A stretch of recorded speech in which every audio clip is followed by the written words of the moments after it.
Welcome to my shop. I had a customer contact me here not long ago and said their rifle had taken a fall off of a gun rack. This is a Cooper. It's a Cooper rifle in 22 Hornet. It's an M38 Cooper arms, and it had a bad day. They're wanting me to try to put this back together because apparently the man that owns this is an elderly gentleman, and he and whoever started Cooper Arms, I guess it would be a Mr. Cooper, were friends, and he had custom made this rifle for him. So what I got to try to do is put all those splinters back together.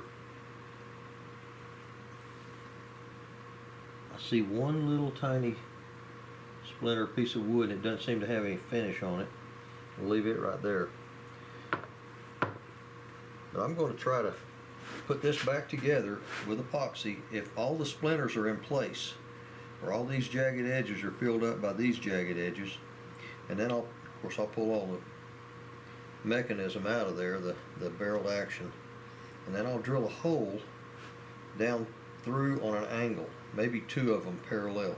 Probably I got enough wood there to go two holes parallel, and then fill those with epoxy and push a 1/4 inch threaded rod down into those holes full of epoxy.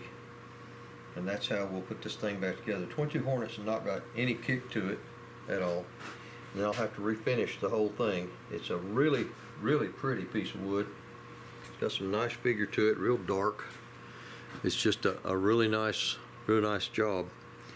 And so I'm going to try to put this back together for this gentleman. And there's a little filler in it. The filler is actually kind of got a little bump where the wood kept drying after the wood was after the filler was put in there. But I'll sand all that smooth. Butt pad looks okay. I may get a hold of my customer and see if they want me to replace that, because there's a little bit of anytime rubber gets that old, and this pad, this is a 500 Pockmeyer, it can still be bought just like this basket weave hard rubber pad. It can still be purchased. So I'll find out from them if they want to do that. Like I said, if all of these little splinters will fill up with all of those little splinters, that'll make a fine repair. That way we keep it original. So, until then.